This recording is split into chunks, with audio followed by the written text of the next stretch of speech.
Chapter 30. Suddenly, I had an idea. I clenched my fists. Think fast! I shouted. I threw a punch at Fred's face.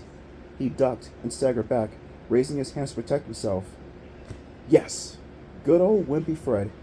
It's you! I cried happily. Of course it's me, he said, rolling his eyes. Blue eyes. Now, are we going to get out of here or what? Holding Buzzy against my chest, I spun around slowly, searching for a path, an opening between the mirrors, any way to escape. We're completely surrounded by mirrors, Fred moaned. There's got to be a way out, I said. I slapped my hand angrily against the mirror. To my surprise, the mirror slid back. I guess I should have tried that, Fred said, frowning. I gave the mirror another push and made a space between the panes of glass big enough for us to slip through. Peering through the opening, I saw a path, rising up steeply, surrounded on both sides by mirrors. I fell a long way to get down here, I told Fred. Maybe this path leads back to my room. Holding the dog in front of me, I squeezed through the narrow opening. Fred followed closely, and we began to climb. The path grew steeper, and the air grew colder. Our shoes slipped and slid on the glassy surface of the floor. We leaned forward and trudged uphill slowly, carefully, a step at a time. I'm shivering, Fred whispered. It's so cold. The path grew even steeper. The glass all around us was covered with a thick layer of frost. My teeth began to chatter. I held Buzzy close to keep us both warm. Finally, the path straightened out. We found ourselves walking through a bright, shiny tunnel that sparkled as if lit by a million crystals. So bright I had to squint. Up ahead, I could see a dark rectangle.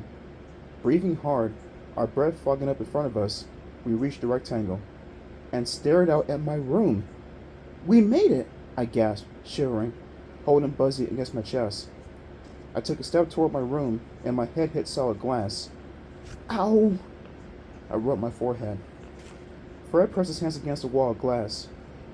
I stared out at my dresser, my wrestling posters, my room, so close and yet so far away.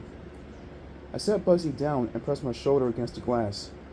Fred and I both ran our hands over it, searching desperately for open space. No way. The glass was solid. We have to get out of here. I'm freezing, Fred cried, hugging himself. We don't have anything to break the glass, I said. We need to break the mirror too. My words caught in my throat as I saw someone come through the door to my room. Claudia!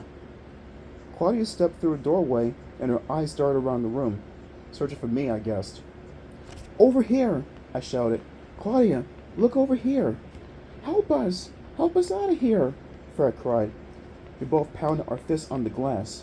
Claudia, look into the mirror, I screamed. Can't you hear us? Don't you see us? Look over here. I pounded the glass so hard, my fists ached. Claudia walked over to my desk.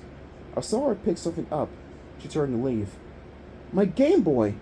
I don't believe it! I told her she couldn't borrow it unless she asked me. Come back, Fred screamed at her. Come back! We're freezing in here! Claudia turned. Her eyes swept the room one more time. Did she see us? Did she hear us? No. She walked out, studying the Game Boy. No! No! Fred howled. I let out a long, miserable sigh. Now what? How are we going to get out of this mirror? Fred asked, shivering. I don't know, I whispered. I shoved my cold hands deep into my pants pockets, and suddenly, I knew what I had to do.